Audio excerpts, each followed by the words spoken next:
Kisah Andres Escobar mungkin adalah salah satu kisah paling tragis yang pernah ada di dunia sepak bola.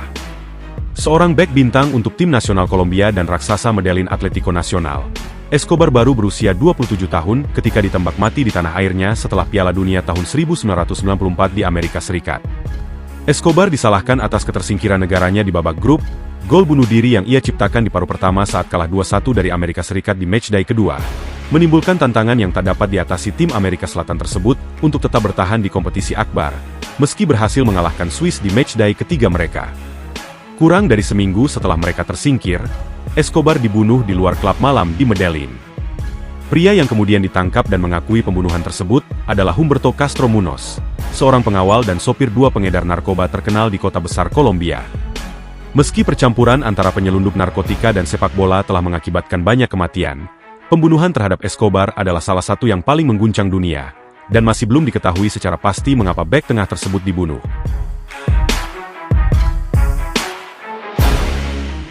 Escobar lahir dan besar di keluarga kelas menengah di Medellin. Ia menonjol sebagai pemain berbakat di tim sepak bola sekolah, dan akhirnya mulai memprioritaskan olahraga tersebut, dibandingkan studinya mengikuti kakak laki-lakinya Santiago ke dunia profesional. Escobar yang awalnya bermain sebagai gelandang bertahan, diyakinkan oleh pelatih lokal terkenal Carlos Piscis Restrepo untuk menjadi bek tengah agar dapat memanfaatkan tinggi badan, kekuatan di udara, dan kepercayaan diri pada bola dengan lebih baik. Sebelum berusia 18 tahun, Escobar menandatangani kontrak dengan Atletico Nacional, tempat di mana saudaranya juga pernah bermain.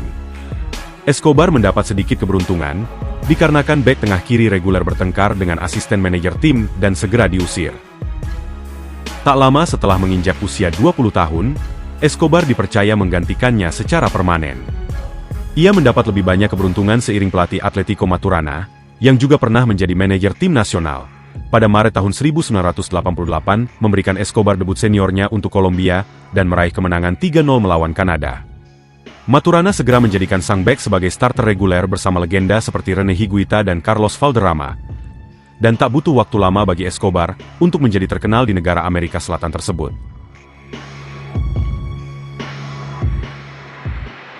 Atletico Nacional mendapatkan keuntungan di lapangan, dan pada tahun 1989, Andres Escobar membantu membawa mereka meraih kesuksesan di Copa Libertadores untuk pertama kalinya.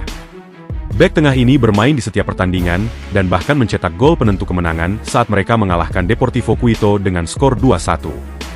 Tim Kolombia mengalahkan klub seperti Racing Club dan Millonarios dalam perjalanan mereka ke final, di mana mereka mengatasi defisit 2-0 dari leg pertama melawan Olimpia, untuk mengalahkan tim Paraguay melalui adu penalti. Dan tak ada tim Kolombia yang pernah memenangkan kompetisi ini sebelumnya. Mereka juga mengalahkan tim Meksiko U6 dengan skor 6-1 di Copa Interamericana, pertandingan dua leg antara pemenang Piala Champions Copa Libertadores dan CONCACAF. Dan menjadi runner-up di Piala Intercontinental, kalah 1-0 dari AC Milan yang diperkuat Franco Baresi, Paolo Maldini, Frank Rijkaard, Carlo Ancelotti, dan Marco van Basten.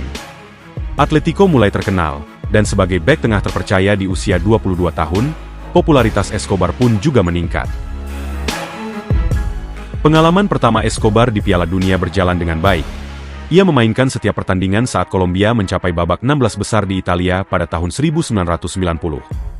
Pada kualifikasi Piala Dunia tahun 1964, Kolombia mampu mengalahkan Argentina dengan skor 5-0.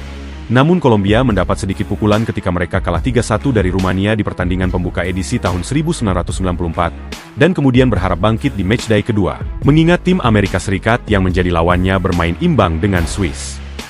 Berharap dengan kemenangan melawan tuan rumah turnamen, dan penampilan kuat melawan Swiss, akan tetap membuat Kolombia lolos. Namun dalam laga Kolombia melawan Amerika Serikat, skor dibuka dengan gol bunuh diri yang tak sengaja dilakukan oleh Andres Escobar. Di menit ke-35, Escobar mencoba memotong umpan silang John Harkes di dalam kotak penalti. Namun bola malah meluncur masuk ke dalam gawang Kolombia dengan kiper Oscar Cordoba, yang sudah bergerak ke arah yang berlawanan. Kolombia tak pernah benar-benar menyerah dan berhasil mencetak gol di babak perpanjangan waktu melalui Adolfo Valencia. Namun pada akhirnya Kolombia kalah dengan Amerika Serikat dengan skor 2-1.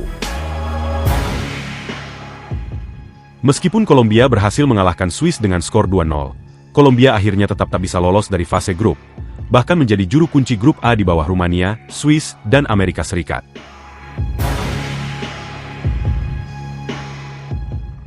Gol bunuh diri yang tak sengaja dilakukan oleh Escobar berdampak pada hidupnya dan menjadi penyebab kematian tragis dirinya.